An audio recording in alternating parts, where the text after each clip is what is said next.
fine. Life wasn't always this good cause it took some time. If I keep on grinding this way, I'll see trillions. Got some little niggas with me, they my minions. You can call me holy Phil, cause I'm the real deal. Listen to the music, then you'll find out how I feel. I was sitting in the bando bagging up the cane. Looking at my life, I can't believe the flipping change. The prophet told me life ain't never gonna be the same. But there ain't nothing in the world that's gonna ease my pain. We some players, in the trap ain't playing. Going up amazing, take the loot we staining. Or saving thrill, feel something unreal. Lifestyle real deal, gotta stay still, won't get the shield. We some players, in the trap ain't playing. Going up amazing, take the loot we staining. Or saving thrill, feel something unreal. Lifestyle real deal, gotta stay still, won't get the shield. Been a minute, took an hour, but we back. Took that loss, we on the track. They don't know where we at, but we know where we stand. Only sipping on some yak or Ray Raw. All the nights we on the way for. It ain't over, just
I hate that the microphone. I hate forgetting that the microphone is on mute.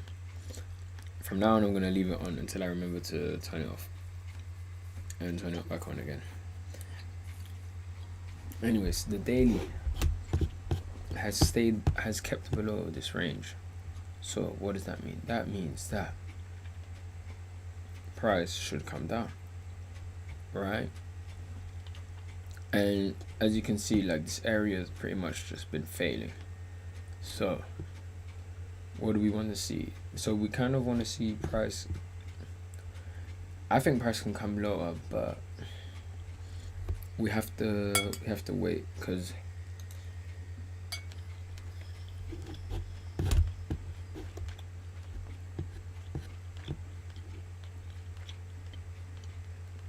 if we're consolidating how we're consolidating, it's only a matter of time. And that's why I'm kind of 50. I'm 75-20 on the sales. So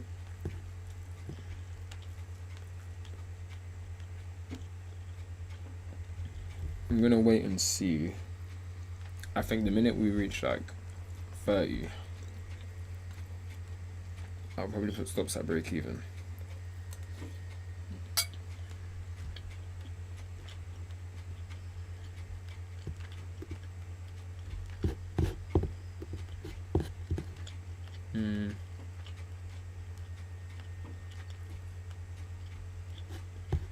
And for me, the thing is with the 4 hour is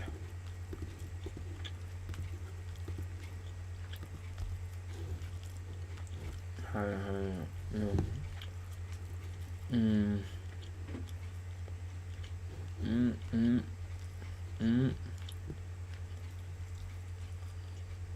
So maybe one more. But yeah, we just have to wait.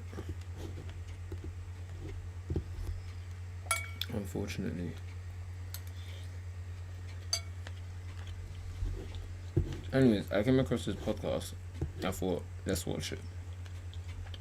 Because I've been seeing Jeffrey Epstein all over the internet, so I thought this is going to be interesting. Plus, Tucker Carlson, I've heard great things about his podcast. We watched his podcast, so I'm happy to give some time. Related to just one incident which happened in, I guess this came out after Epstein was arrested during the first Trump administration. Alexander Costa, who was Trump's labor secretary at the time, he had been the U.S. attorney in the Southern District of Florida in charge of prosecuting Epstein's first sex crimes case back in the mid-2000s. And we'll get to all this later, but Epstein was given a very, very, to call it a light sentence is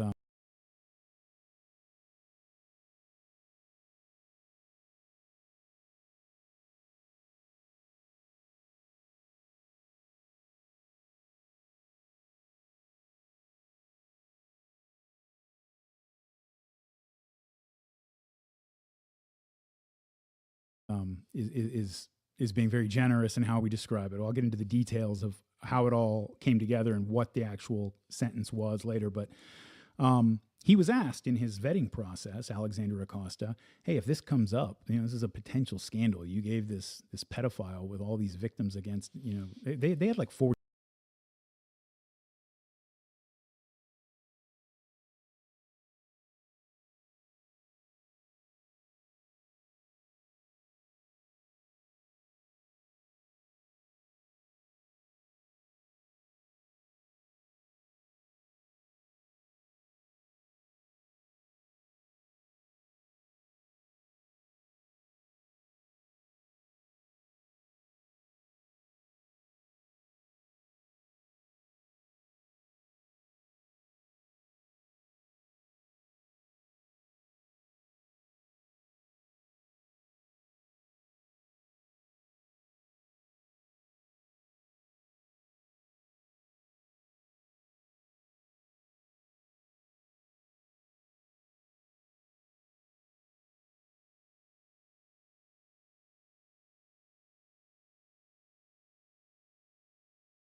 Guys.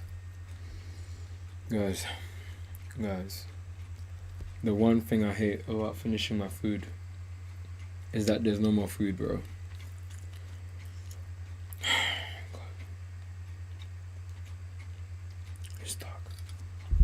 Let's talk. So they can escape. And that was happening even in the 1980s. And that's why, you look around the world back then, and everywhere you look, you've got civil wars, you've got militias kicking off revolutions, and they've all got AKs, they've got all the Russian-made gear, because it's all being sold off by whoever can get their hands on it, the Soviet Union. We're talking billions, tens, hundreds of billions of dollars of weapons that are hitting the world black market, right? And Anand Khashoggi, at this really critical time in the history of, I guess, the post-war order, but also just the history of the intelligence communities in the West and other places, he's kind of one of the main guys who is, he doesn't, just like Douglas Leese, he doesn't own a weapons manufacturing company. He's the guy who makes the deals happen. He's a fixer. He's a guy who goes between different parties who maybe don't speak the same language or whatever, and he makes sure the right people get paid. He knows who has to get paid, all these things. And so, for example, you go back in the 1980s, when he was working on the books for companies like Lockheed Martin, and I'll get the exact number wrong right now, but it's like this. I mean, there was like 1 year they pay him $180 million. And this is like 1980s, so it's probably $500 million today. Another year, $210 million. Like 1 year. I mean, this. And he's not manufacturing anything. Correct. And he's not actually buying anything. Correct. He's merely the middleman. He is the middleman, the deal man. That's a lot. That's a big vig. Yeah, and so a lot of that money obviously is not being kept by him. It's being paid out to the people that you need in order to make all this happen. But a huge amount of it's going to him, And so if you are a guy who his investment portfolio is looking nice. Let me get to this part. So after Jeffrey Epstein leaves Bear Stearns, and around the same time that he ends up on that private plane with Douglas Leese on his way to the Pentagon, he starts his own company. And as far as anybody's ever been able to find out, as far as I've ever been able to find, and I have looked, he had one client, and that client was Anand Khashoggi. And so, that's just another connection where you have How him. in the world? So I was alive and reading the newspaper then. Anand Khashoggi was one of the most famous people in the world. I mean, he was in the New York Times and the National Enquirer and the New York Post. Like, everyone knew who he was. How does this guy, with 2 failed jobs and 2 years at Cooper Union, end up starting a company where his only client is Anand Khashoggi? No, I'm serious. Well, I think probably the answer is that the company was set up so that he could do a job for of Khashoggi, course, right? So a more direct way to put it was, how does he get connected with Anand Khashoggi? through Douglas Leese. Yeah. How does he get connected to Douglas Leese? Well, I assume through his wealthy clientele when he was laundering money at Bear Stearns. That's how he met, again, a lot of the people that would later become important to him. And so you gotta admire his pluck. He was a hustler, man. That's definitely true. It's sort of a I think when people get up to that level of power, or just when they reach those heights, even if it's a lot of times if it's athletes, but if it's political figures or anything like that, there's often an obsessive impulse that drives them to be very successful, but often disorders the personality in ways that he was disordered. But it's just interesting. It's amazing how many people he intersected with. Yeah. Well, I remember when Anthony Blinken became Secretary of State, and I had been following the Epstein story and just all the connections with it for a long time by then, and so I knew that Anthony Blinken's stepfather was Robert Maxwell's closest confidant, his lawyer, and the last person to speak to him before he died. Before he was murdered. Yeah, probably. Yeah, and we'll get to that too. But it's like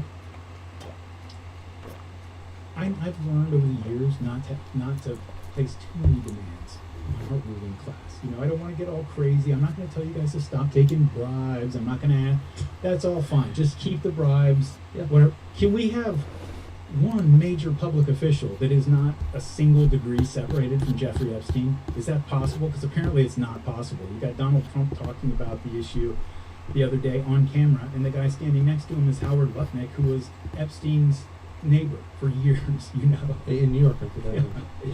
It's like, can we just get like one important person who's not 1 degree or less separated from the most prolific mass pedophile in U.S. history? Is that possible? Because apparently it's not. You may be answering the question, why is the press not as interested in this story as they would under other circumstances be?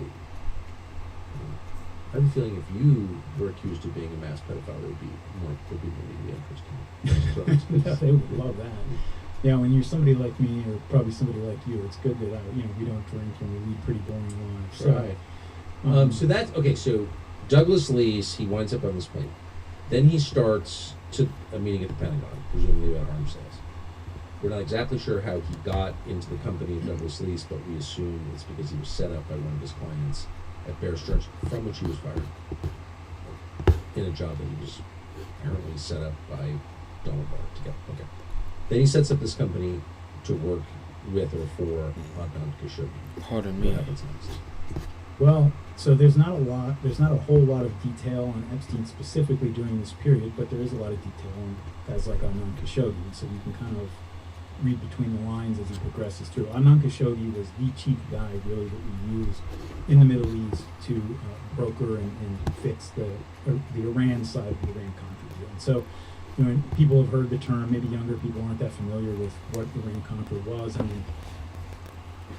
I know probably a lot of people watching this are fans of Reagan, the Reagan administration, and all that, and that's fine. But the Iran-Contra deal was like, if it wasn't high treason, especially on the Iran side, it was an inch away from it. This is a declared enemy of the United States.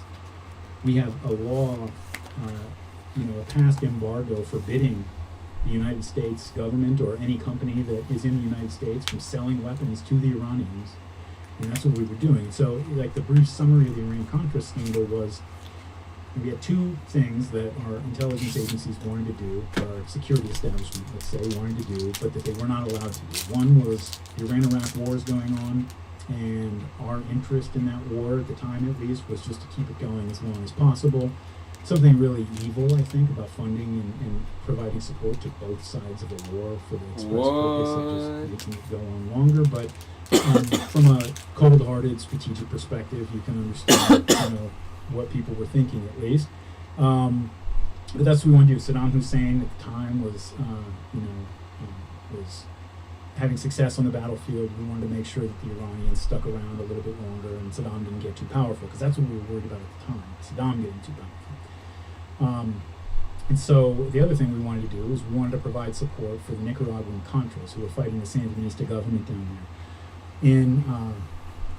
In the early 1980s, an amendment to a budget was passed in the House called the Boland Amendment. It was passed 477 to 0, which, if you're a president, we've learned you can kind of defy Congress to a degree. If they voted 477 to 0, you're probably playing with a little bit of fire if you want to do that. And so, but we really, really, really wanted to support the Contras against the communist government in Nicaragua. And the Boland Amendment, what it said was you can't use any of the money in this budget, any U.S. government funds, that cannot go to the Contras in any way, shape, or form. It can't go to them, as weapons. It can't go to them as cookies. It just cannot go to them. And so you got these two things that the security establishment really wants to do that they're forbidden by law from doing. And they bring both of those things together and figure out how to make one hand kind of wash the other. The idea was we're going to sell weapons to Iran, which we're not allowed to do, but we are allowed to sell weapons to Israel. And Israel has a lot of the same weapons systems that we want to send to Iran. So we're going to sell them to Israel. Israel, working through guys like Adnan Khashoggi, are going to get their weapons to Iran, get these weapons to Iran, and we're not selling anything. We're selling to Israel. Iran's going to they're going to pay a premium for these weapons, and that premium is off the books, and that is going to be used to support the Contras. And so that was basically the scheme. Now, you have, when you're doing something like that, all you have to do is look at any big mafia court case or something, or watch a mob movie where they go to court. It's always the money. Like, the money is how you get caught doing stuff like this. People think of money laundering as like this boring sideshow when it comes to organized crime or their cousins in the intelligence community. It's not a sideshow. It's right at the center of the thing. The whole operation relies on money laundering because you have to be able to hide that. It's the easiest way to trace out your networks and what they're doing and who's a part of them, who is I mean, you can figure out everything from it. Who's the most significant player in this network? All these things just by looking at their money. And so you have to have guys like Jeffrey Epstein, who spent 4 years at Bear Stearns and a few years since then, like by the time he starts doing work for Khashoggi, figuring out how to move money offshore, move it around through different countries over time, changing jurisdictions. You got to remember too, this was back before the internet or anything like that. It was not exactly an easy process to just hop on your computer and look at where these transactions are being passed through the global financial system. You know, it's a different world today for that reason, but it's tougher back then. You had to send investigators probably to that country to go to that bank and look at their records, kind of thing, you know. And so, but still, you needed a guy like Epstein who was skilled at moving money around in ways and hiding it in ways that it at least would be hard to trace. Like they would pass at a first glance. You know, you get like a really skilled forensic accounting team at the Department of Justice who really dedicates themselves to it. They can figure it out, but it needs to just pass at a glance so that some congressman's not taking a look at it. You know? And so Epstein is one of the guys, presumably one of multiple guys who was working the financial side. I'm not sure I'd 100% about that, but I presume they weren't only relying on this one guy for these things that were going on, who was handling the money and making sure that in Iran-Contra. Well, he was working for Anand Khashoggi, doing that when Anand Khashoggi was involved with Iran-Contra. I don't have any document or anything that says Jeffrey Epstein specifically was working with the intelligence agency on Iran-Contra, anything like that. We know he was doing work for Khashoggi that involved this kind of thing. That's what the company did. And he's an American. Yes. Right. Who, at least through Donald Barr, anyway, he has some intel. He's rubbed up against people who are familiar with the intel world. So, well, when you're also, real quick, like if you're working for people and with people like Douglas Lee's, Adnan Khashoggi, Robert Maxwell, you're rubbing against the intelligence. Yeah, you're right in the middle of it. Yeah. And so that was the thing. It just blows my mind that there's a connection between Jeffrey Epstein and Iran-Contra. That just really... Yeah. I guess I shouldn't be surprised. I mean, Iran-Contra it is like sort of the patient zero for understanding the power structure in the modern world in a lot of ways. It really, really is. It's so fascinating. I remember it well.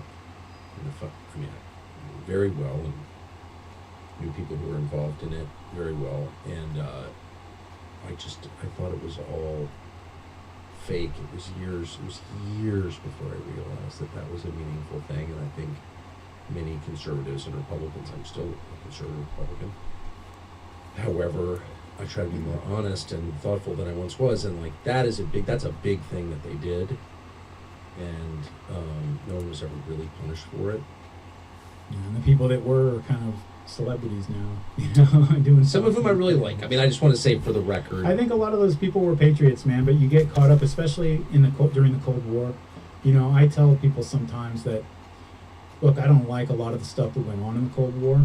There are a lot of things that the U.S. did that I wish weren't in our history books, and that historians 500 years from now weren't going to have to read about us, in their history books. But for the people at the time, I mean, I knew them. Yeah, no, I agree, and there are a couple, but Ollie North is the famous one, and what a nice man, what a good man. So I just want to say that, But he's not Ollie North is not the one who designed the scheme. He was a colonel at the time. Exactly, in the Marine Corps, and he was doing what he was asked to do. Whatever, not to get so far afield. But that's just amazing that Epstein is involved in that. So what does he do after that? Well, let me actually let's pause here for a minute, because this whole period still there's a lot to unpack here. So Robert Maxwell was also one of the main money conduits for Iran-Contra as well. Let's talk about Robert Maxwell. Fascinating guy. Really a fascinating guy. Another guy like Epstein that you look at him and you're like, man, he's kind of an amoral, beast in a lot of ways, but at the same time, he's a force of nature. And a figure out of history, who figured in history.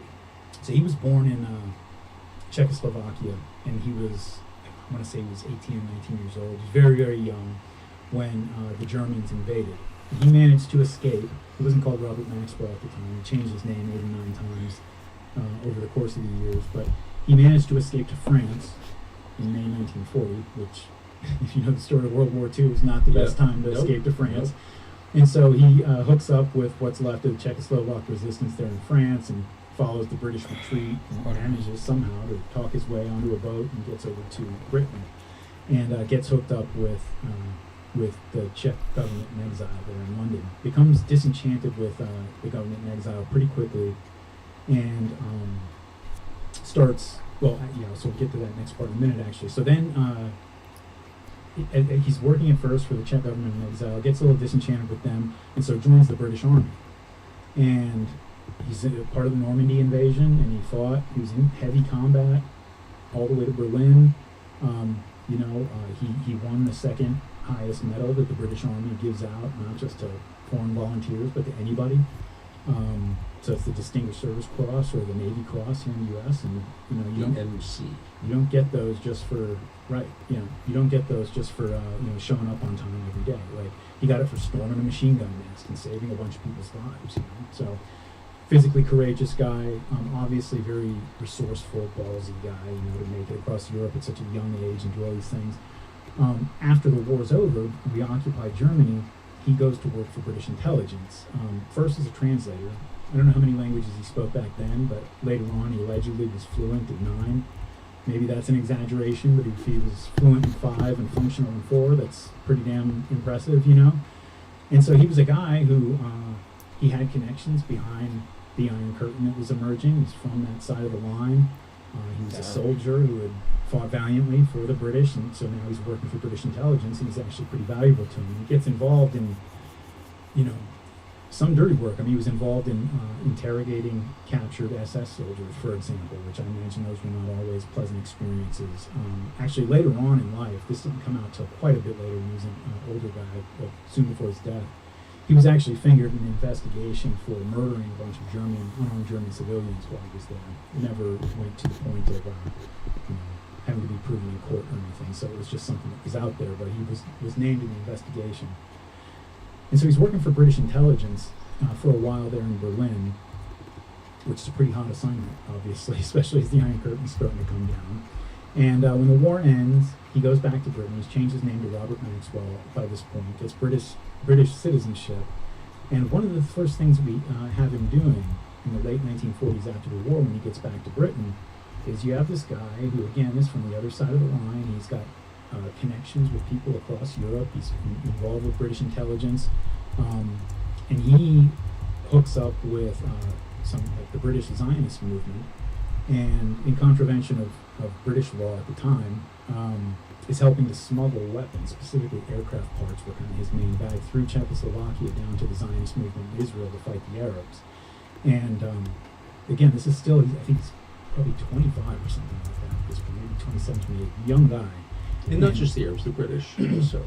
Well, right, yeah. Fighting the British, and he's now a British citizen. Just there is that, yeah. That whole thing is a little bit of a tangent, but all that stuff is so interesting because when you think about something like that, right? Like, if you have a situation like the Zionists in Palestine in the late 1940s who are facing down the possibility of war with several countries around them, and you're just a movement that kind of just drove the British out of the country, and they've got to figure out how to hold on to it. And the British, who are the main people who have any foreign presence, European foreign presence in the region, of a weapons embargo against you, you need to get weapons and supplies. How are you going to do it? Well, you need guys like Robert Maxwell, because not everybody knows how to do it. If they called me on the phone and said, "Hey, Daryl, we need you to get us 800 RPGs at this port," and blah blah blah, I'd be like, okay, so call Robert Maxwell. Don't look at me, And because who knows? And but he knew, and that was something he was able to do. I just want to say quickly that I'm gonna give this until the 4-hour closes, the podcast, and then after that we're gonna move on to talk trading, and I'm gonna go to sleep because tomorrow I'm chilling, but I wanna kind of get up early so that then I'm able to do some stuff, because it would be nice. It would be really nice to. I'm chilling. All I need to do, the only thing I need to do now is I just need to make the packed lunch, and then after that I'm chilling. like chilling, proper chilling. So yeah, let's see. Lyndon Johnson did that actually. There was a really interesting several articles written about it, but one in the Times of Israel where they this is a laudatory article. You know, they're writing it in a way that is very grateful to Lyndon Johnson. But this is back when he was still in the U.S. Congress, back in the 30s and 40s. He was working with a Zionist friend of his there in Texas to illegally, in contravention of American law, as a U.S. congressman, to ship weapons and other supplies to the Zionists in Palestine in crates marked Texas grapefruit. And the main guy who did the research on this is a Jewish scholar named Louis Gamelek, and you can't find the paper online. It's only in the reading room at the Holocaust Museum in Washington, D.C., and fortunately, before I came on your show last time, I visited the place and went and read it. And, you know, they might have somebody tackle me at the door if I tried to go there and do it now, but I read it. It's fascinating because he really lays out in detail that you really can't deny that Lyndon Johnson was involved with this. And so then you... And there's some evidence that Jack Ruby, too, was involved in that also. Well, so that's where I was going to go next. Is then you ask, well, Lyndon Johnson doesn't know how to smuggle the weapons to Palestine. Who knows how to do that kind of thing? Organized crime knows how to do that kind of thing. And so, you know, when you get into any of these kind of things, this is why I say, you know, the intelligence community and their cousins in the organized crime world, Right. they've always been directly next to each other. They've intersected, There's a symbiosis, of course, there has to be. And so Maxwell does this, and as that, you know, as Israel's founded, and he kind of starts to just move on as a British citizen, starts to make his way in the world. He starts out, he creates a small publishing company that specializes he basically had a monopoly in getting scientific papers from behind the Iron Curtain and translating and editing the journals that they would have and the papers that they would have and distributing them in the West. And so he starts making a lot of money doing that. He starts expanding out into what became the Maxwell Empire, where he owned the New York Daily News, the Daily Mirror, and he was the Rupert Murdoch of the time, right? He was the tabloid king, and he became a billionaire back when a billion really, really meant something, you know? He actually became a member of Parliament in the 1960s. And so it was there in the 1960s. So just 20 years after he got there. Yeah. That's extraordinary. Amazing, honestly. And it was there in the 1960s that the Mossad representative in Great Britain, like the assigned guy at the time, was Yitzhak Shamir, who later became the Prime Minister of Israel in the 1980s, but started his career as the leader of the Stern Gang, a very infamous terrorist group that killed a lot of people back in the 1940s. Carried out the King David Hotel bombing along with the Irgun and killed 91 people, including 15 Jews, which, you know, if I was Yitzhak, I'd probably be pretty upset about that part at least, but killed many people. Killed Lord Moyne, a British diplomat in Egypt in 1946, sent mail bombs to several British government officials in Whitehall in London there, and actually we have two accounts on this that may be drawn from the same source, and so I don't want to say it with the same level of certainty, but sent mail bombs to Harry Truman's White House addressed to him. And we got that from a book that was written by a fellow who ran the White House mailroom over the course of like 6 presidents, and he wrote a memoir about just all the different things that he'd seen and everything. And one of the things he mentioned is these mail bombs coming from the Zionists in Palestine addressed to Harry Truman. That story was repeated in Harry Truman's daughter's memoir. I don't know if that's independent or if she's just getting that from the other guy's book. So I don't know, but that's 2 sources that say that. So that's what Yitzhak Shamir was up to.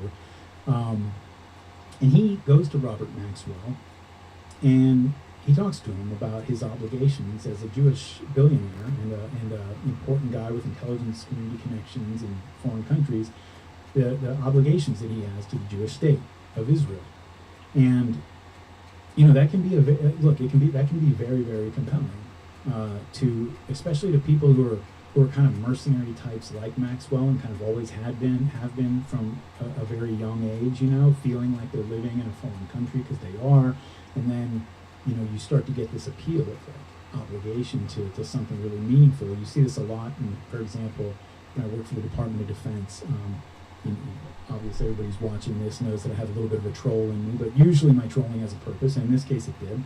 we were doing a stand down, like a big training thing, in an auditorium, on what to look for regarding insider threats, right? So this is like DoD employees who might possibly be looking to spy or pull classified information out for nefarious purposes or something. And they're going through, as part of the training, all of these actual cases that happened over the years.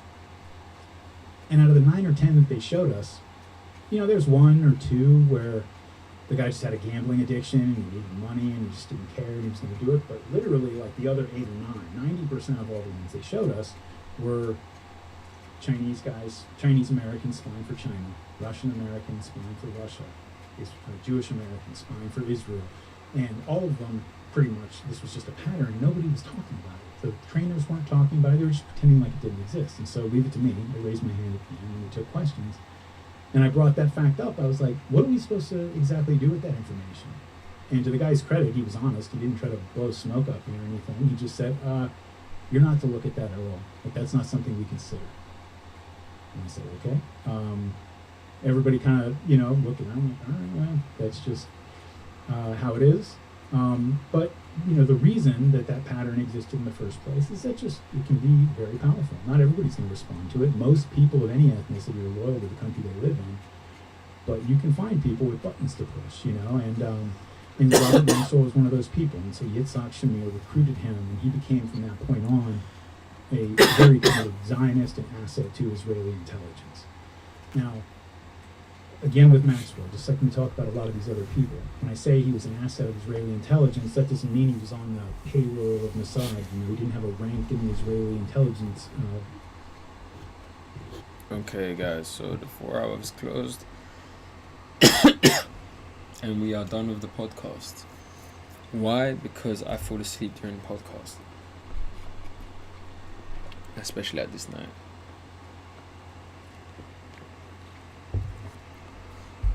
So how are we going to capitalize off of this 4 hour close? Let's see. I think that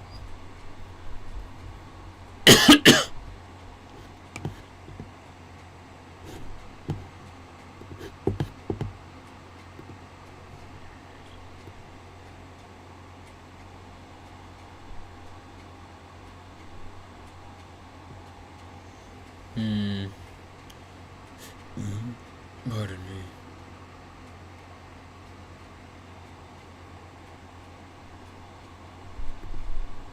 I think we have to wait. So anyways, I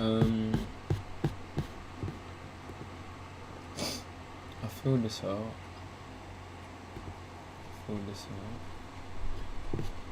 Let's see if I can play some music while we're chilling. No. Focus on this. This one I'm gonna do while I'm in the bed. Okay. Oh, come on, bro. No way. Time of entry. Okay, that's fine. We'll figure this out. I'm looking for Tuesday.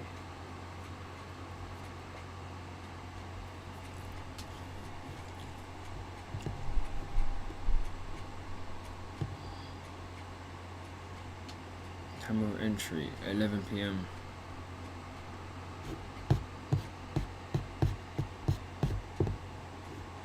$11 a.m. Okay.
So the time of entry would have been at 1 a.m.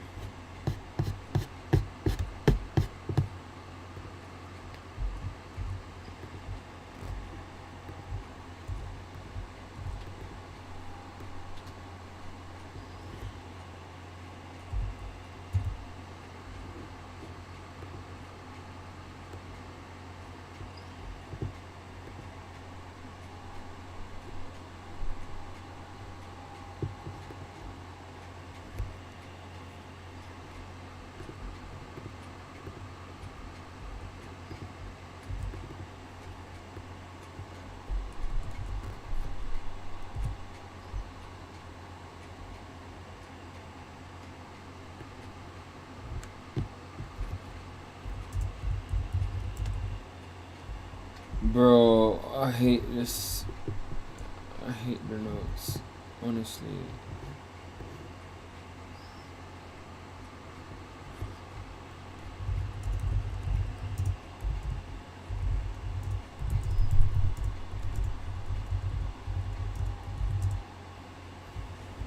Damn, bro, we're pushing up.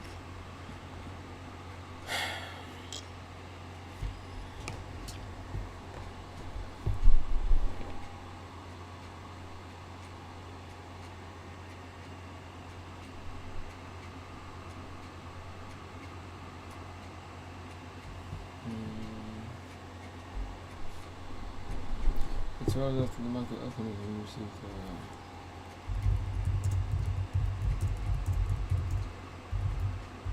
entry signals to come down.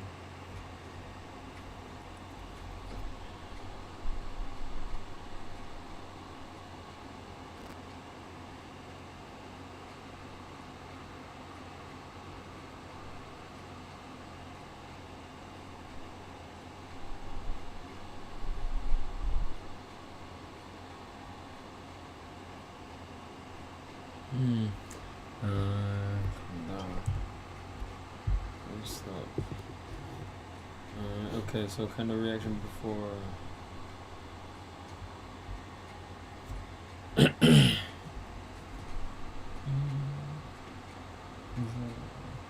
Wow, close.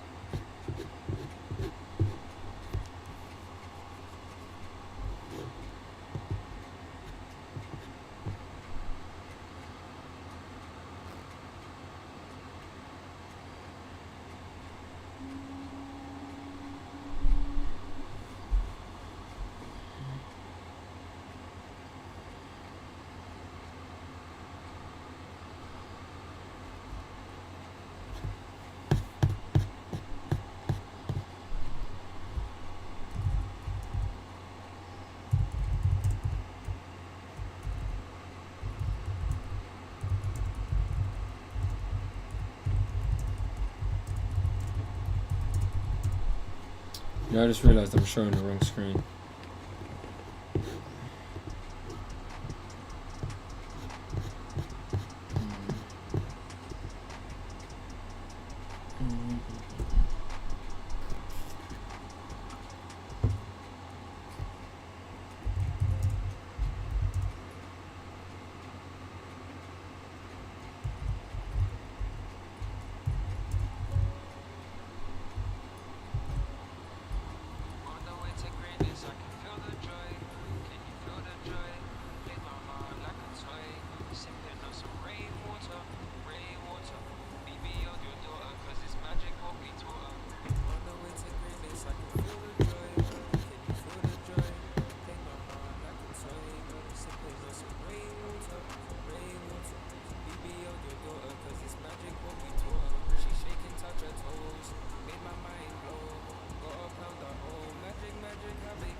After we consolidate, then finally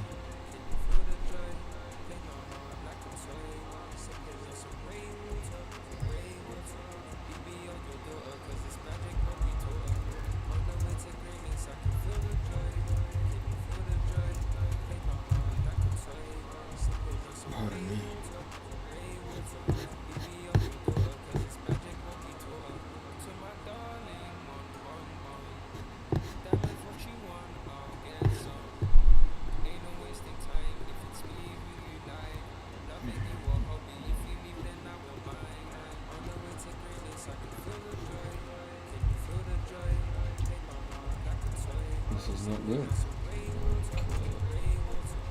Close.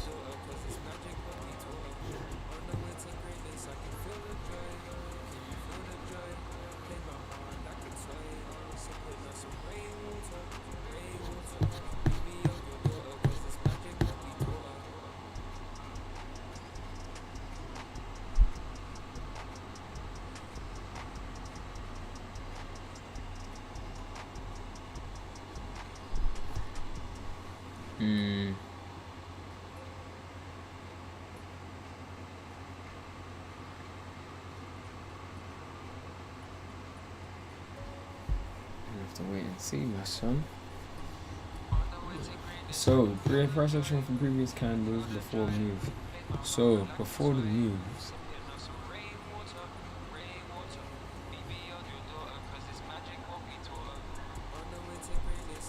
So the move was this candle.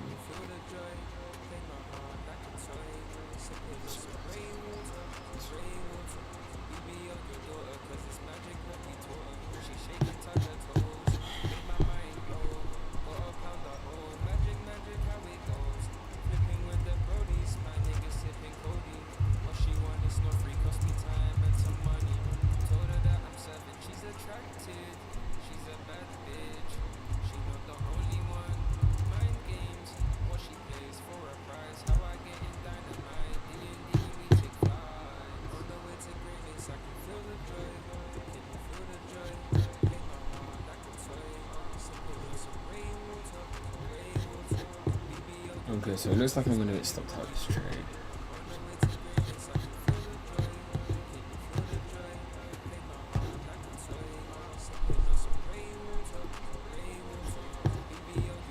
No, it isn't good.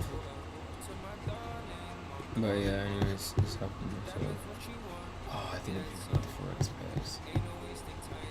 Okay, tomorrow I'll have time to renegotiate my terms and conditions for trading forex pairs. But for now, we're gonna have to accept defeats. What's the Thursday? 9 o'clock.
I mean, I'm most likely gonna get stopped out, but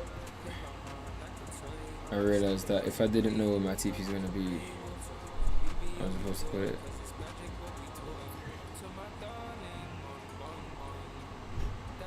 Right, but 309 got tapped already.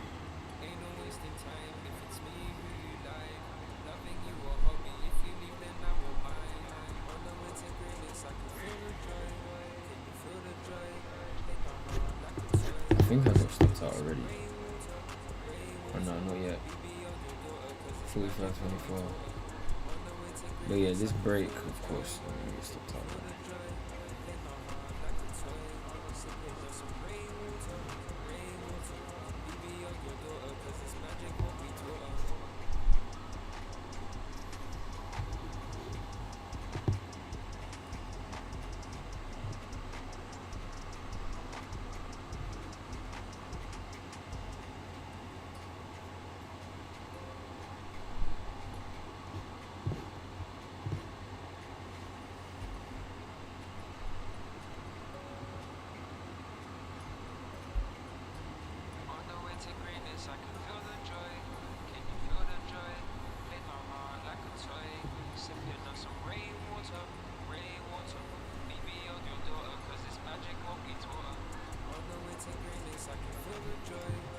One sec, guys. I lost the focus for a second.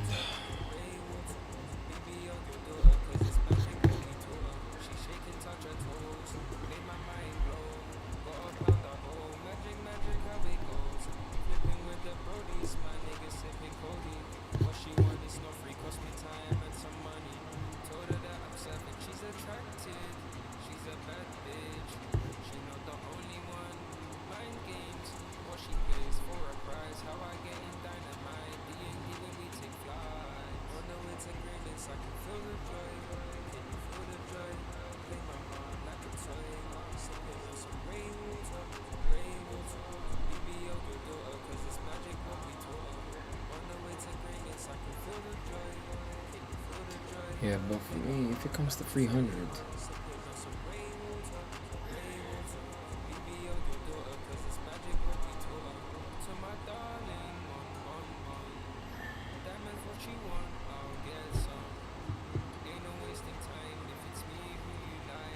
alright, I'm gonna keep the TP where it was originally, and then we'll go from there. We'll see what occurs.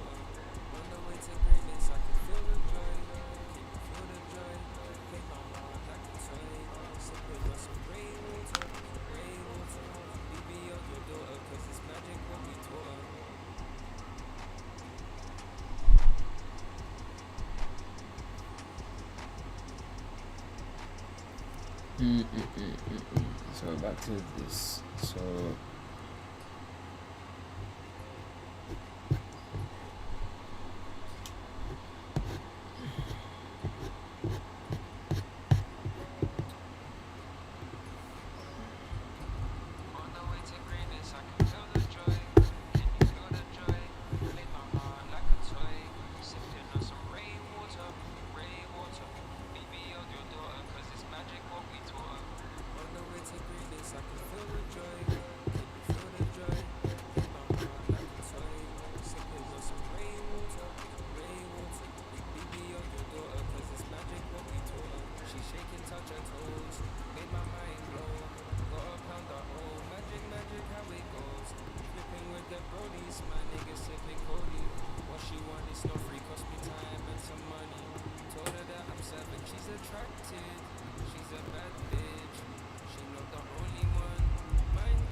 we have to open the track in it.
action before 4 hour close. So what we can see is that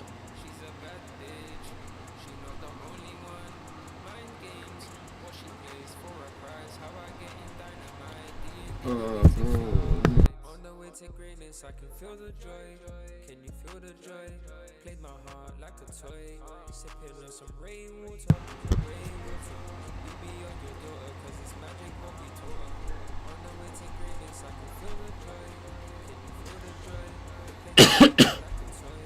Sipping on some rainwater, rainwater. You be on your daughter, cause it's magic what we taught her. To my darling, one. Diamonds what you want, I'll get some. Ain't no wasting time if it's me who you like. Loving you a hobby, if you leave then I won't mind. On the way to greatness, I can feel the joy. Can you feel the joy? Make my heart like a toy. Sipping on some rainwater, rainwater. You be on your daughter, cause it's magic what we taught. On the way to greatness, I can feel the joy. Can you feel the joy? Make my heart like a toy. Sipping on some rainwater, rainwater. You be on your daughter, cause it's magic what we taught her.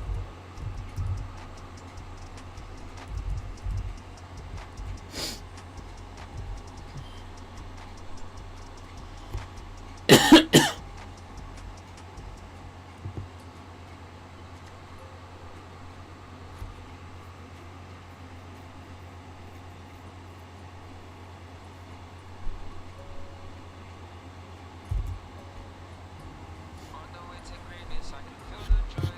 Can you feel the joy? Play my heart like a toy. Sipping on some rainwater, rainwater. Baby, on your daughter, cause it's magic what we taught her. On the way to greatness, I can feel the joy.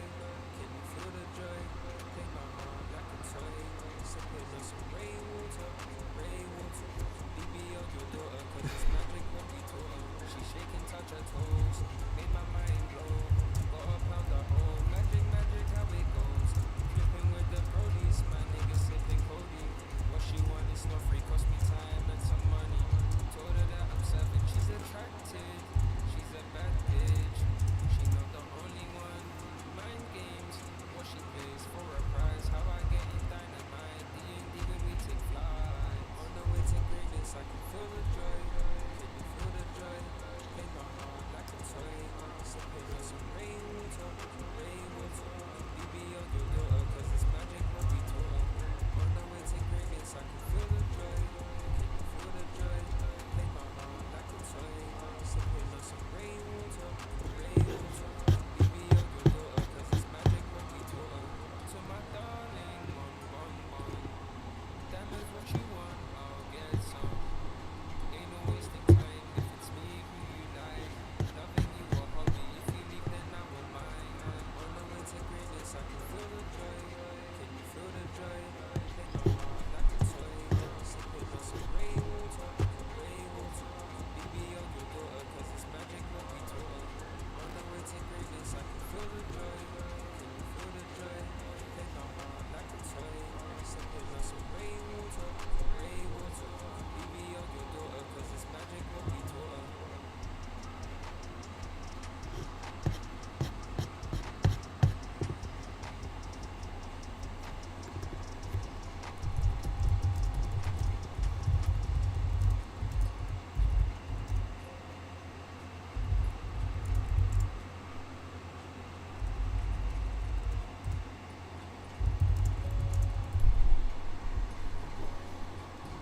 On the way to greatness, I can feel the joy.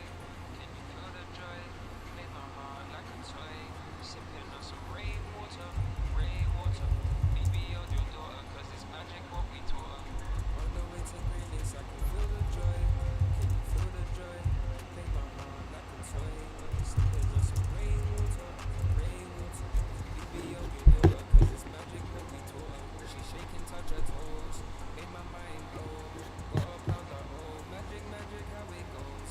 Flipping with the Okay. brodies, my niggas sipping Cody. What she want is not free, cost me time and some money. Told her that I'm 7, she's attracted. Interesting. She's a Cool. bad bitch, she not the only one. Mind games, what she pays for a prize. How I get in dynamite, D&D when we take flight. On the way to greatness, I can feel the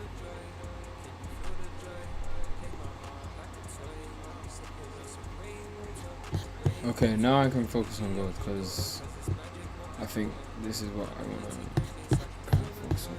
I've done this though, so now this is done.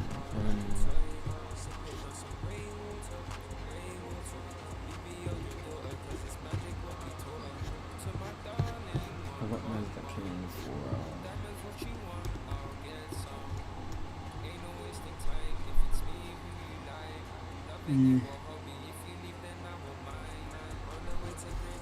The one I'll play back in the range. What time is that?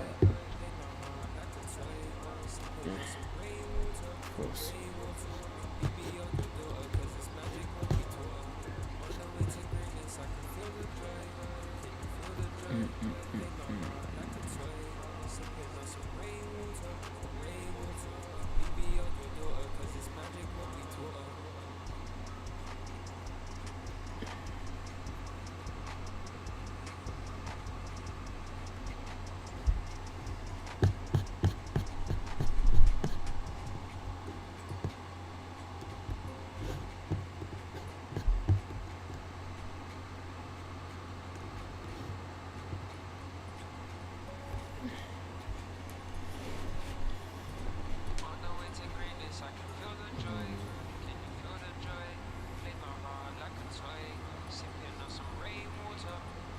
That range is too small to try again.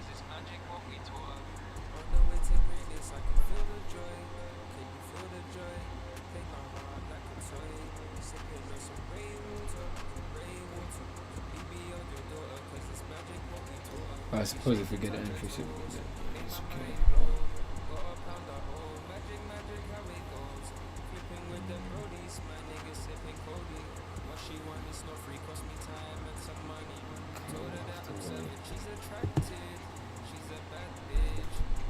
The thing what I'm thinking though is if we do close, which we will close soon.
Alright, I'm gonna be utterly brave. I'm gonna wait for the next bearish candle and then we'll put the sell.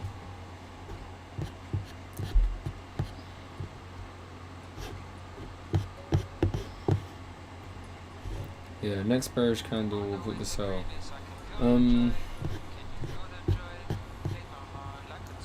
Is there anything I'll get to say for now? Not really, that's pretty much it. So I can switch over to screen sharing on the browser and then you can just take a look to see if there's any like news or something coming up. No, well, yeah, okay, Forex Factory. Let's see if there's something.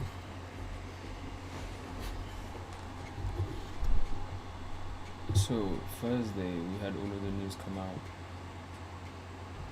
Friday there is nothing, really? No way. Not even Jackson Hole meeting? Okay, here's the consumer sentiment. Oh my god. It is not looking good, guys.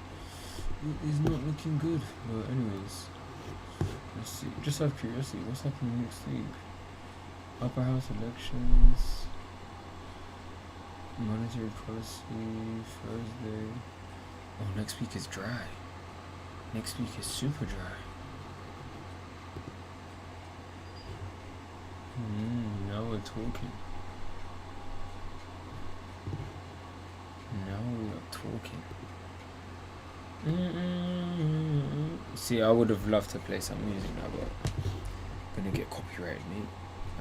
Anyways, so this is this week, next week. So we'll just leave that there like that. And then, okay, let's see what we got on CNBC.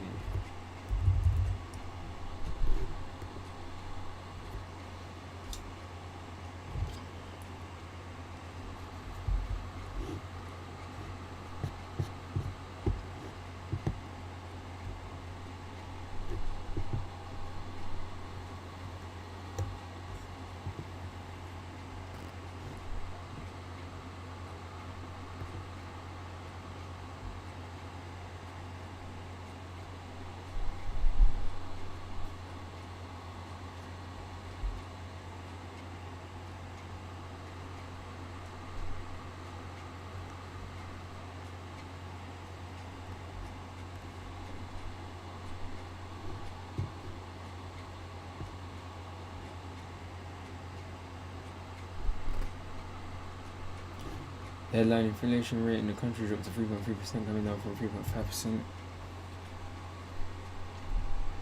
Okay, let's run above the Bank of Japan. Okay, so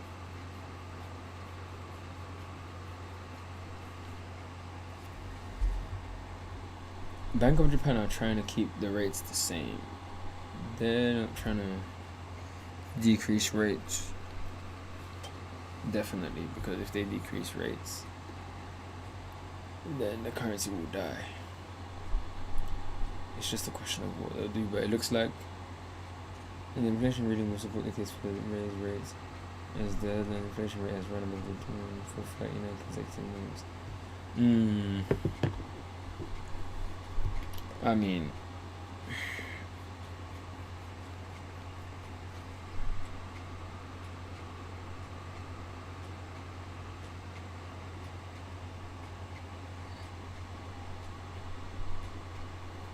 yeah, I don't even know what to think.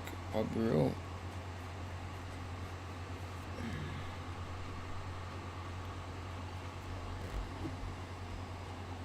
Yeah, I don't expect a rate hike as well, Bank of America. Okay, that's that.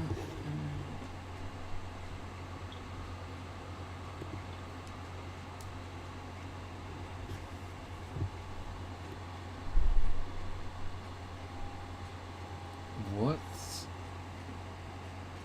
Regime change.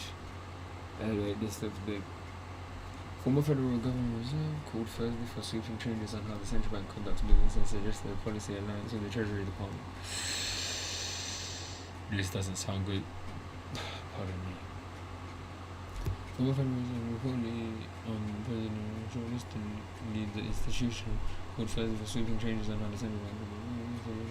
The new regime change in the conduct of policy was said during an interview on CNBC's Squawk Box. Credibility deficit lies with the incumbents are fairly my view. Principal among those hold of officials is Chair Jerome Powell, who repeatedly has encouraged Trump's growth. Pardon me. And is certain not to be reappointed when his term expires in May of 2036. If attempts aren't made to remove it before that, Washington concerns one or three or four finalists to take over and express multiple sentiments ignoring what Trump wants from the Fed. The president has demanded the central bank cuts its benchmark overnight borrowing rate and has urged Powell to resign from not pushing for cuts. Walsh comments indicate he could be at loggerheads not only with the way Powell has led the Fed, but also with holdover members who would be in place should he be put at the organization's helm. Their hesitancy to cut rate, I think, is actually quite a mark against them. Walsh said, the spectre of the miss they made on inflation, it has stuck with them. So one of the reasons why President, I think, is right to be pushing the Fed publicly is we need regime change in the conduct of policy. Bro, do you know how dramatic the markets would be if Treasury was to get involved with the Fed?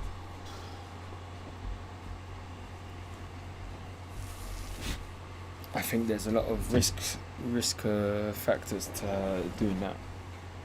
Because it means help lower financing costs on the nation's $36 trillion debt, which is ostensibly out of the Fed's twin goals of low employment and stable prices. However, wishing to take the issue a step further and suggested a coordination between the Fed and the Treasury Department in how the nation manages debt issuance. We need the Treasury Fed to quote, like we did in 1951 after another period where we built our nation's debt and we were stuck with a central bank that was working at cross purposes with the Treasury. That's the state of things now, he said. So if we have a new accord, then the Fed chair and the Treasury Secretary can describe the markets plainly and with deliberation. This is our objective for the size of the Fed's balance sheet. The Fed is currently shrinking its balance sheet by allowing proceeds from maturing debt to roll up rather than being reinvested as usual. Originally supposed the idea known as quantitative tightening, but recently asserted that the Fed ought to be working with Treasury to help lower borrowing costs. I think that is the balance wrong. A rate cut is the beginning of the process to get the balance right. However, the last time the Fed cut rates, Treasury yields actually rose. Markets expect the Fed to hold its monetary funds rate steady at its policy meeting in late July, then possibly start cutting in September.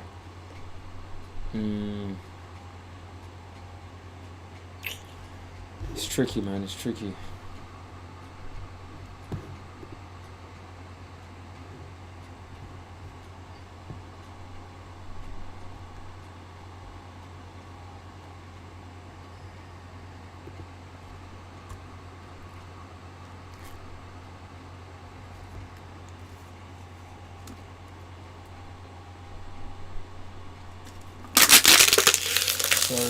Sorry. I should have muted the mic when I was doing that.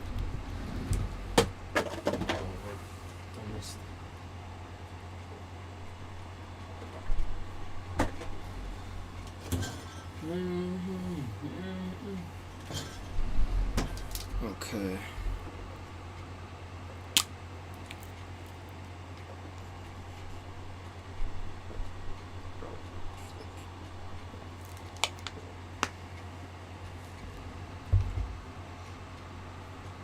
So if I'm not mistaken, when I was watching with Ray from Chart Addicts about Senator Warren, I think she's got like some bad credibility. She's one of those senators that get bribed, that takes bribes, apparently, supposedly. Stock and bonds market and the value of the US dollar will plunge President Donald Trump fast. I think they crashed. When asked what if pushing Powell as head of as a top, the only thing is though is that when there was word on Donald Trump was gonna fire Jerome Powell, the markets did do a mad thing. But anyways, as a top Democrat on the Senate Banking Committee, Warren has criticized Powell's decision making in the poll, but she contended Thursday the president's relentless attacks on the central bank leaded risk undermining the independence of the Fed, which is the key for US and global financial markets. The independence provides a signal both to our country and to financial markets around the world that someone is in charge who is supposed to filter through all of the economic data, then make a decision independent of politics, she said. While the president appoints the Fed chair, he sits in a different box than other cabinet officials do, Warren said. He has different tools. He is supposed to be independent and make those decisions, she said of how. I disagree with him often in this case about how he's made the decisions, but the independence itself is a value. It's a value to the United States and some value to our markets. If Donald Trump destroys that, then he brings down those markets. He's burning something of value of the United States. Warren's stock warning came as Trump ratcheted up his pressure campaign against Powell, who's continuing with his recession rates this year, has made him one of the president's arch enemies. A senior White House official told NBC this was most likely to 5. This is the news that made the markets drop a bit and gold go up a bit. During a private meeting Tuesday night, Trump later denied those reports, so he left the door open to firepower. We're not planning on doing it. Okay, this bit we got.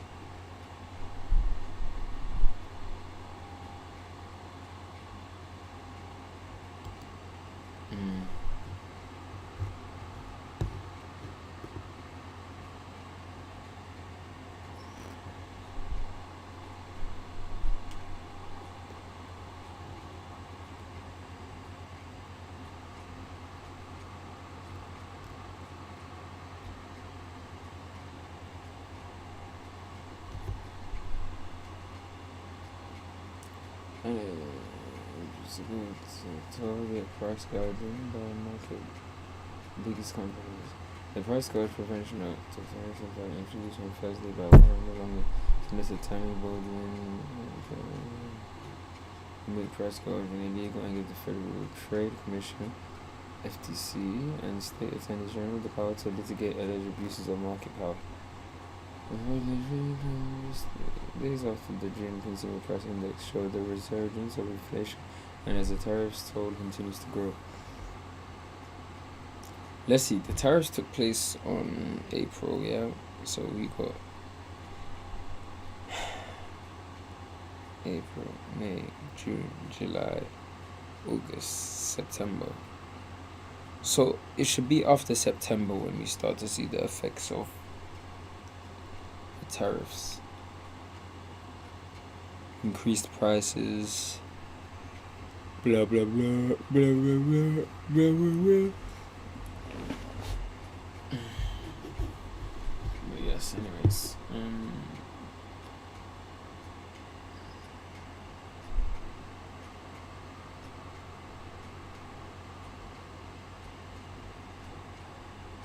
Wow. Okay, so this is something that caught up my eye.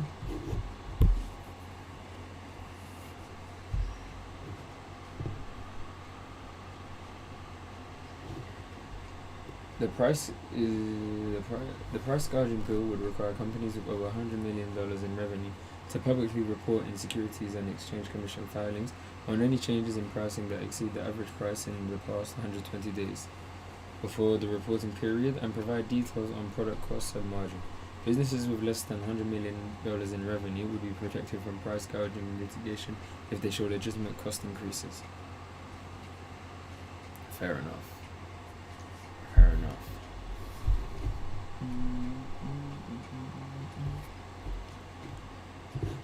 Okay. Anyways, yeah, for now, nothing much. Al Jazeera now.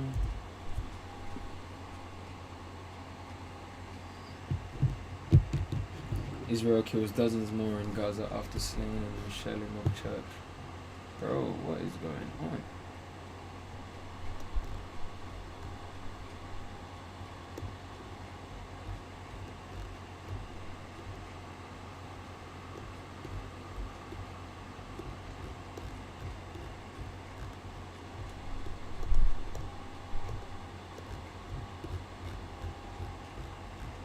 That's like the latest. I want to see the latest news.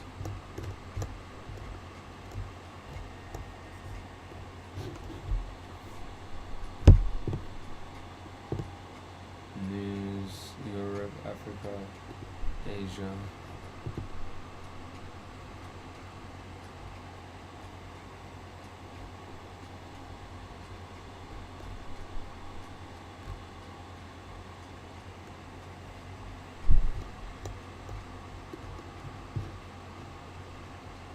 Latin America, Asia Pacific. That's what explain Middle East.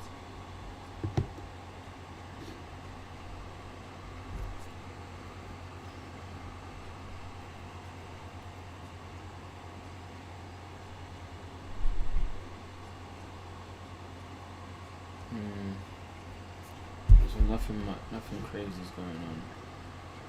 Just the usual Israel killing people, you know. Anyways, okay, cool, that's done. So I just need to do my journal. In the meantime, we can, I don't know how I can do this.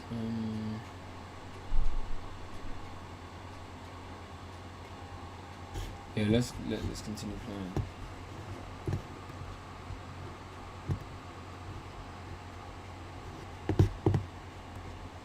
Community or something.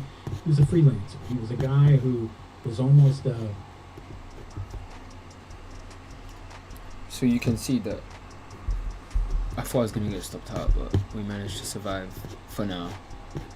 We'll have to wait and see what happens. And what they've just done is they've just kicked it up to fight flight.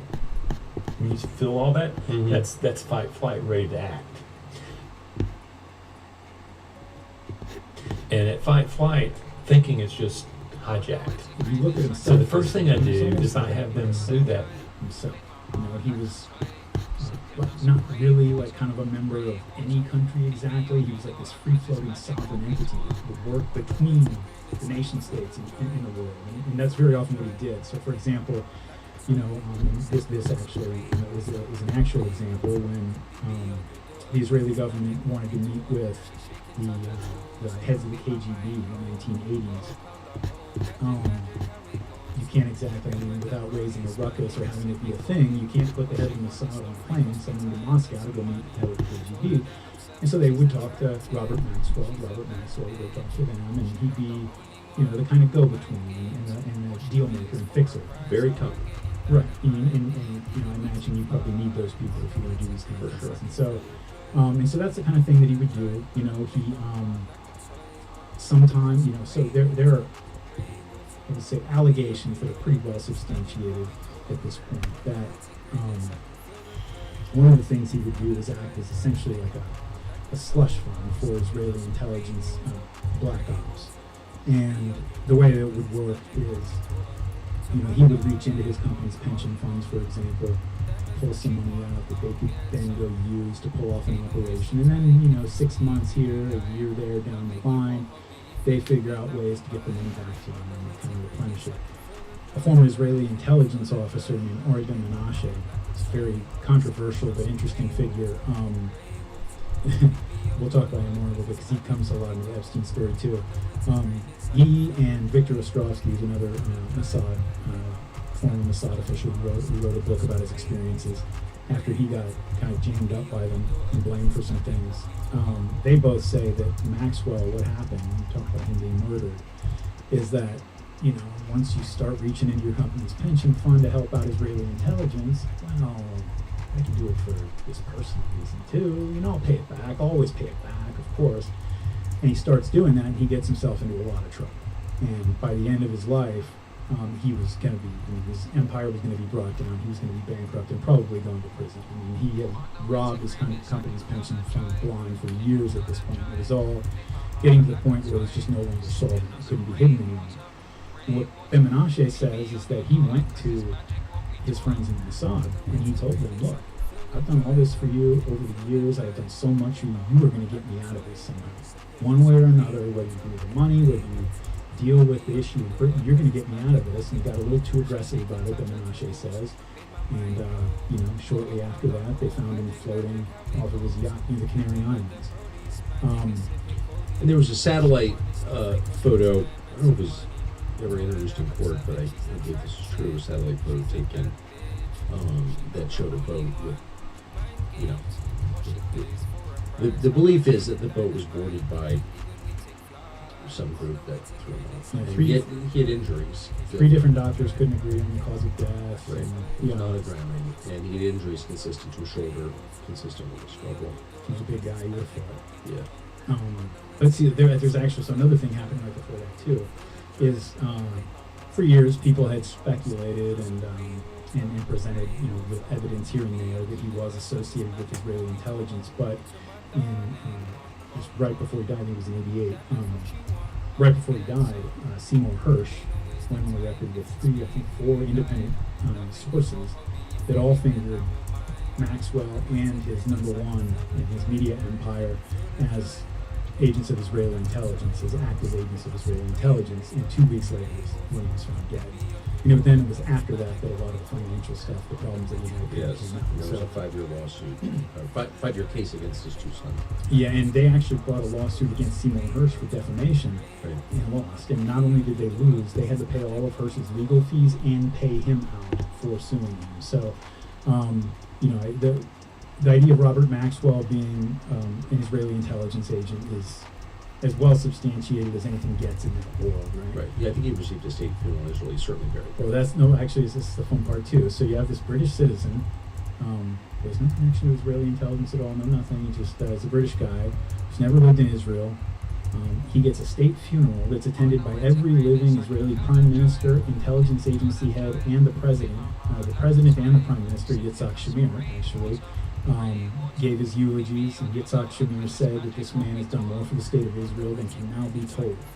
and he was given a burial plot on the Mount of Olives facing the Western Wall, which is reserved for, it's the highest honor, that you can bestow when it comes to that kind of thing. And so clearly this was a guy who was very important to a lot of people over there, and it was because he was a very important intelligence. So what was his? I don't think that's it's funny, as time goes by, people start claiming that certain substantiated facts are not facts, and no one kind of remembers that no, actually that's been proven.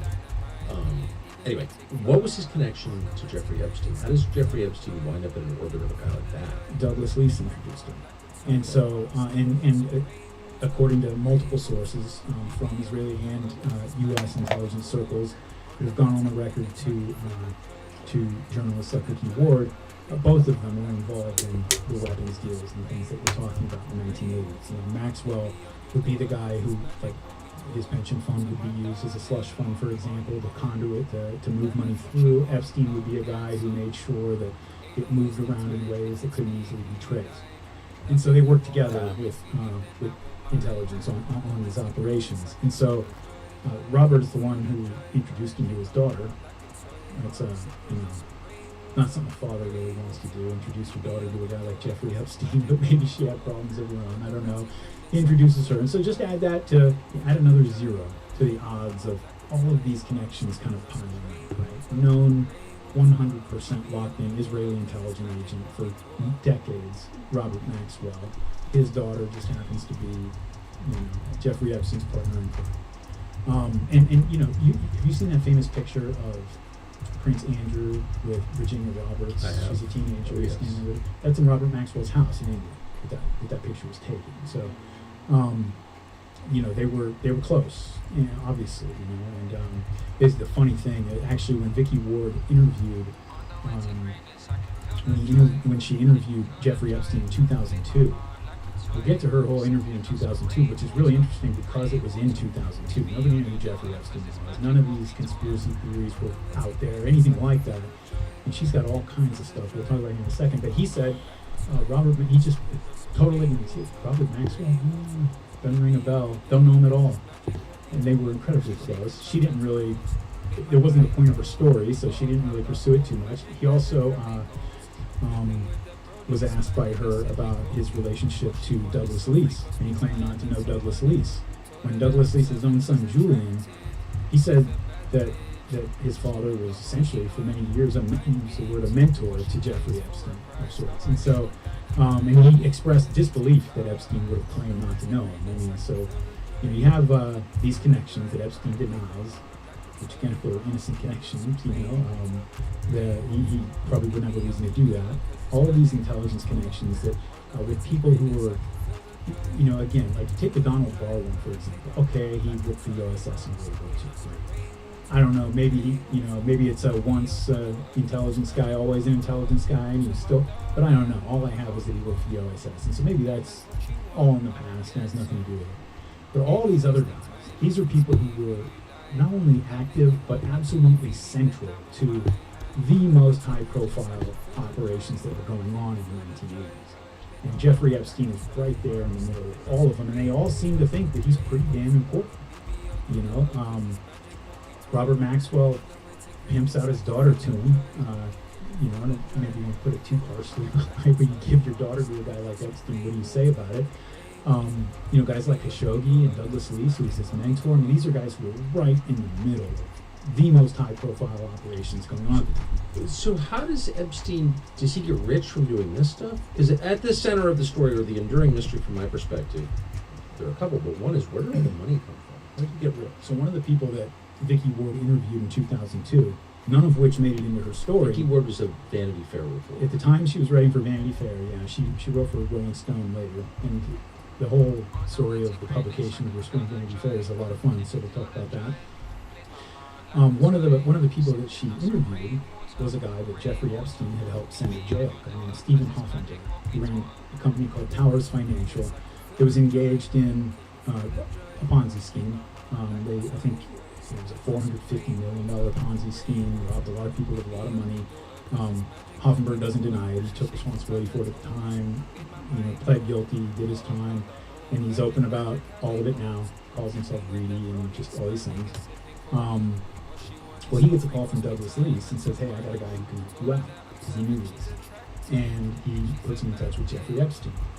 And Epstein, he said, is just the kind of guy that business, like quote-unquote business, like the one I'm running, this Ponzi scheme is looking for. It's a guy who's very intelligent and knows a lot about the offshore accounting and things that we need to know about, and he has no moral compass whatsoever. And this is what he told Ward at the time. And so some of the other things that he said is he said that what Epstein would do, and he did this to Hoffenberg himself eventually,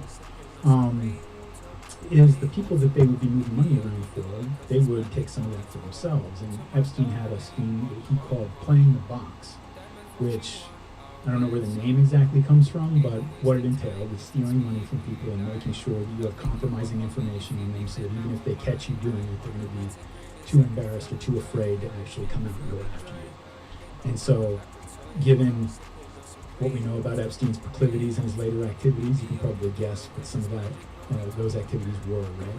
And this is what Hoffenberg said he would do. He said that Jeffrey Epstein, so he confirms the story of Epstein being attached to Douglas Lease, first of all, because he knew Lease, and that's how they met.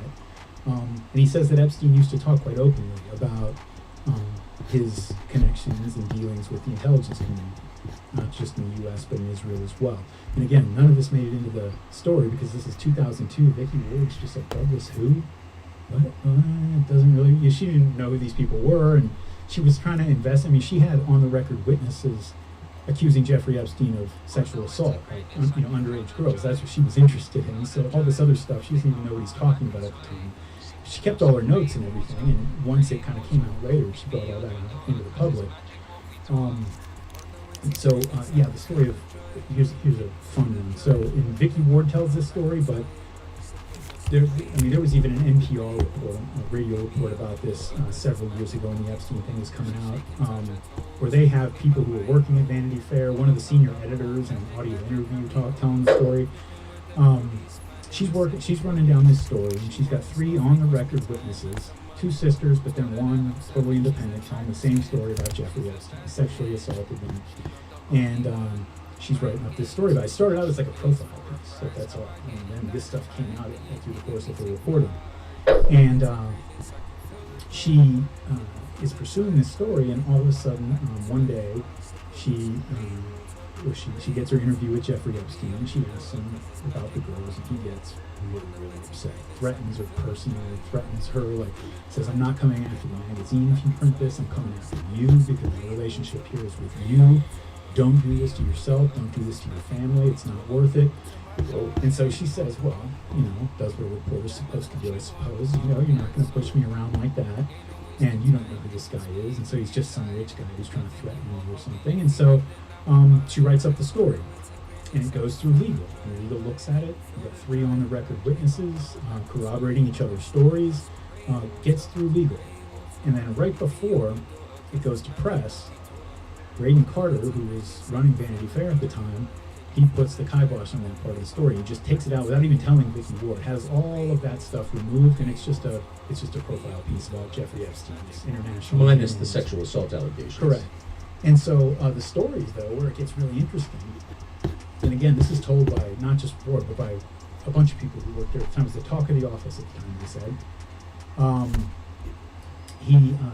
He comes into his office one day. He's the first person in the office. Graydon Carter's office within the larger complex is locked, but Jeffrey Epstein's already in there. He's the first person in, and he's waiting for him. And he berates him and threatens him and tells him, you better not print this. And a short time later, Graydon Carter leaves his house in New York City, and he finds a bullet on his stoop. And then a little while later at his country house upstate, he finds a severed cat's head on the porch there. And according to the senior editor and a lot of people at Vanity Fair, Graydon Carter and everybody in the office knew exactly what this was. These were threats from Jeffrey Epstein. And Graydon Carter acts the story because of that. And so, you have to think, like, Vanity Fair they've probably been threatened legally by people before who they're writing exposés on. Every month. Yeah, and so to intimidate somebody like that, a magazine like that, and doing it with such direct and overt threats. You look at it and you're like, man, what kind of confidence and hubris did this guy have that he felt confident doing Condé something? Nast, the biggest magazine publisher in the country at the time, most important, published the New Yorker, like big deal place. But it worked, and it got axed, and probably because of that, a lot more girls got sexually assaulted within several years, So by the time Vicky Ward is interviewing Epstein in 2002, Vanity Fair at the time was like basically the in-house publication for the ruling class, the emerging ruling class anyway. He's rich now. How did he get rich? I'm confused. Yeah. I mean, so to go back to Hoffenberg and Towers Financial, for example, Hoffenberg was running this Ponzi scheme with Epstein. Vicky Ward has a source in the Justice Department who worked the case at the time, who told her about Epstein cooperating with the government against Hoffenberg, and said that if it had gone to trial for Epstein, it would have gone worse for him than it did for Hoffenberg. Like, he had more fingerprints and was more deeply involved with the scheme than even Hoffenberg was. But what he had done was he had taken $100 million from Hoffenberg, from the company, and hidden it offshore, and then went to the authorities and cooperated with them to get Hoffenberg thrown in jail. And since Hoffenberg had pled guilty, there was no discovery or anything like that, and he just went away for 18 years, and Jeffrey Epstein... He did 18 years? 18 years, yeah. Jeffrey Epstein, with 40 on-the-record witnesses accusing him of sexual assault in 2008, got 13 months. And not even full-time detention. Yeah, well, let's talk about that. I mean, this... So, I just want to linger for a second on the money. Yeah. So it's been reported repeatedly that there's a guy called Les Wexner, owner of the biggest house in Ohio. Who is Wexner, and what is his relationship to Epstein? And before you begin, because I want people to keep this in mind.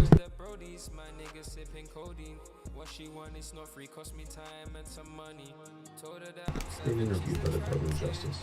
So, just want to throw that out there. Yeah, that's correct as far as I know. So Les Wexner, he owns limited brands, L brands. So Victoria's Secret he owns, Abercrombie & Fitch, a lot of the places that you see when you go into the mall. I don't think it's the case anymore, but for a long time he was the largest clothing manufacturer and distributor in the United States. Billionaire, incredibly wealthy guy. As you said, owns the largest and most expensive house in the state of Ohio, where he lives in Columbus. And the second largest and most expensive house in the state of Ohio was owned by Jeffrey Epstein and was directly behind Wexner's house. What? Yeah. So Wexner, he was introduced to Wexner through this network of people, and very, very quickly becomes, the nature of their relationship is still kind of a mystery because it's so hard to explain in any terms that you can really draw a plausible story for. Within a very short period of time, this Epstein for like 2 years, right?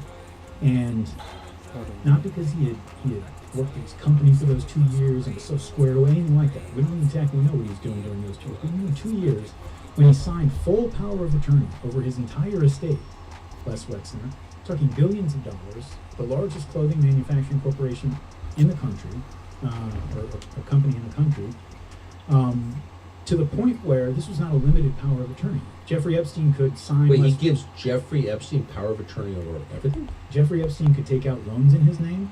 He could sign his tax returns. He had full power of attorney over the Wexner estate. Soon after that, Wexner's mother gets sick, and her spot on the Wexner Foundation board, which is how Wexner disposed of most of his money, opens up. He puts Jeffrey Epstein in there, and he basically runs the board of the foundation for about 15 years, controlling a lot of where that money went and what 15 happened. years? Yeah. And Wexner alleged, this was way later on, after everything had kind of come out, so who kind of knows, everybody's kind of trying to distance themselves from Epstein at this point, but he says that Epstein stole a lot of money from him through his, control over the foundation, or everything. He did, for all I know, but, I'm shocked to learn, and I'm learning this, that you're positive Jeffrey Epstein had power of attorney? Yes. Over you can read that anyway, yeah. for 16 years, by the way. 16 years.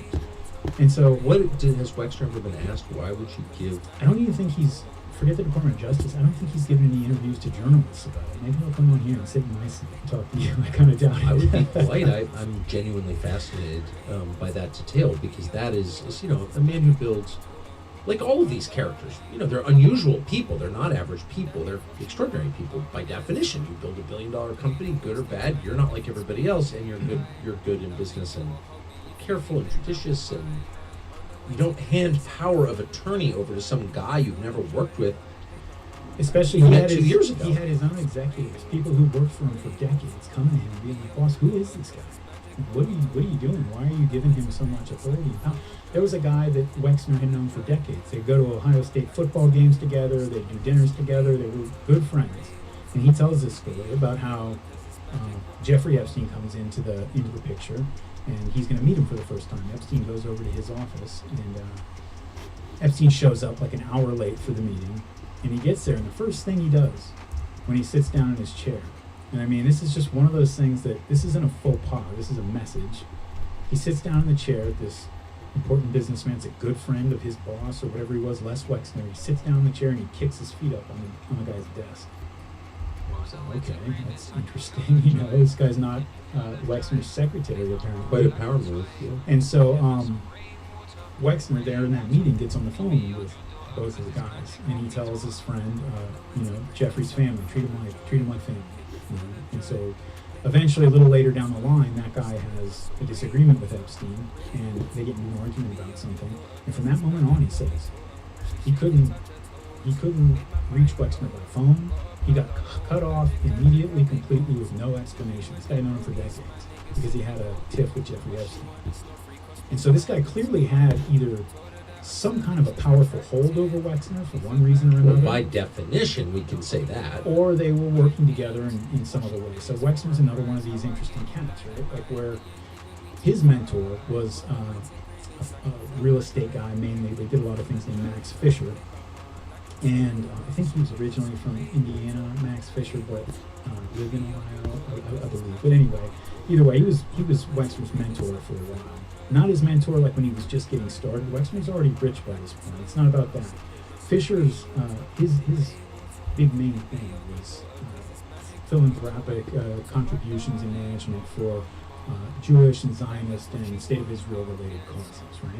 And so when you look at like what the Wexner Foundation did, for example, they give a little bit of money to Ohio State University here and there, a few other things locally there in Columbus and around the state of Ohio, but the vast majority of it went to Zionist organizations, Jewish organizations, things like that, which, fine. Okay, so I took long because I was trying to do like a configuration when I do see more equity in capital.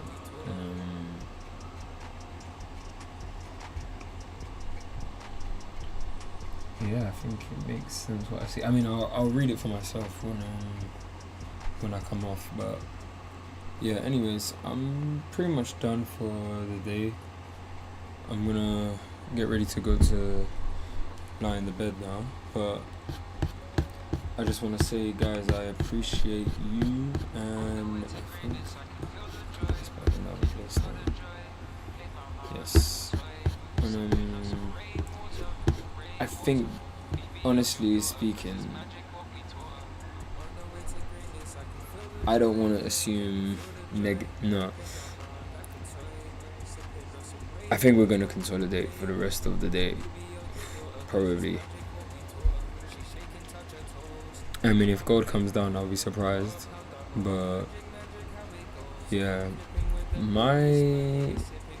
let's see, so I can't, I'm gonna start doing, I'm gonna start putting timestamps on these entry levels, so pretty much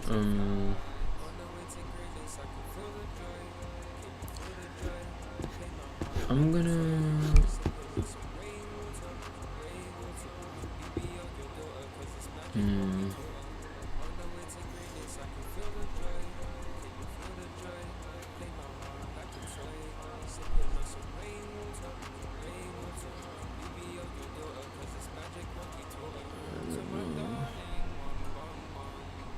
think my first TP is gonna be here. We'll see. We'll see how it goes. But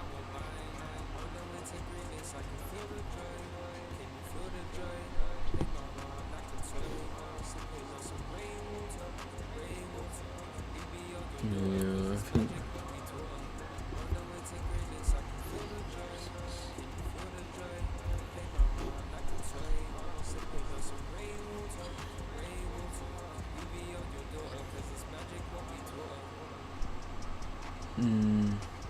the only thing I'm thinking, if we come back here, like it's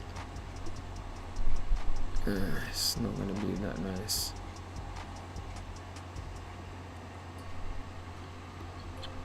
That's what I'm saying. Like if we're here,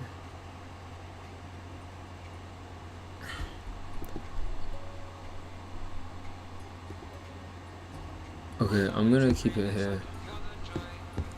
And then we'll go off of the time frame. So my first entry signal's here.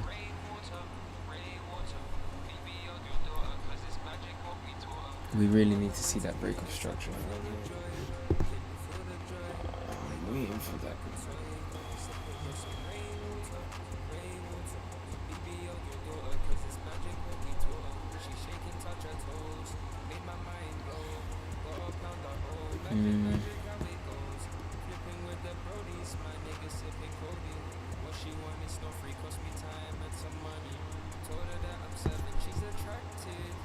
Yeah, so what I'm gonna do is, let me get into the habit.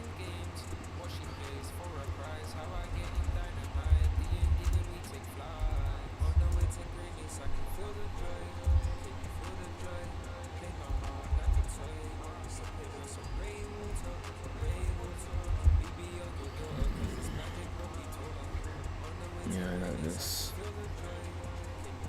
Makes sense. Yeah, so what was I saying?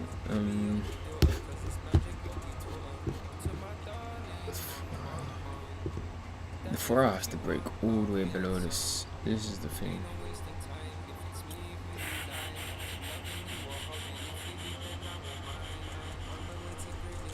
And the thing is, we managed to keep up this area too.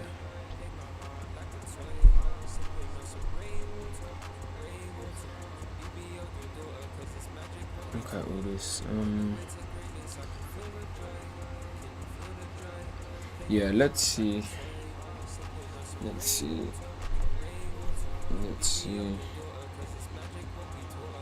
I'm not gonna lie, it's a bit of a tricky one.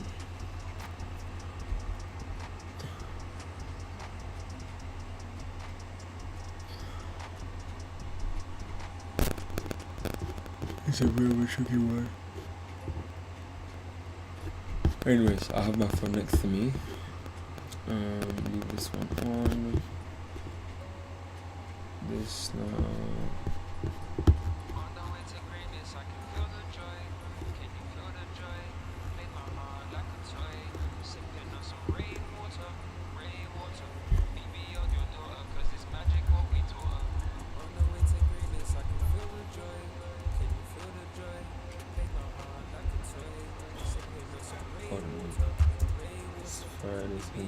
Friday, 17th.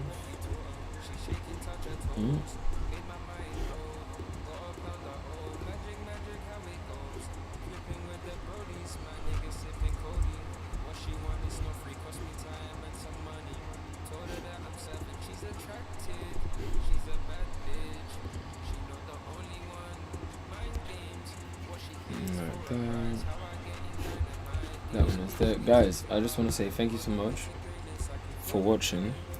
I know you wasn't live with us now, but that's okay. But yes, thank you for watching and catch you mañana. Ademo.